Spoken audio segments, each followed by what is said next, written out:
السلام علیکم. زه سید شباب یم د جوی پروګرام علي جان ورزینه ډیره مننه. وروسته د مننې سره ټول هیوادوالو ته د اختر مبارکي وایم. الله مو مل شه.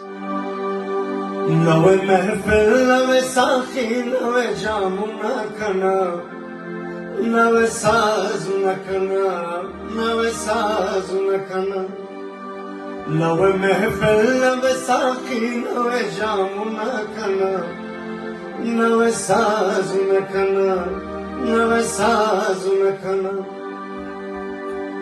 نوې مګنیو مزه نوې غمګنیو مزه نوې غمګنیو مزه نوې غمګنیو مزه نوې دیدار نوې رهبار نوې حالونه کنه نوې سازونه کنه نوې سازونه کنه نوې سازونه کنه نوې سازونه کنه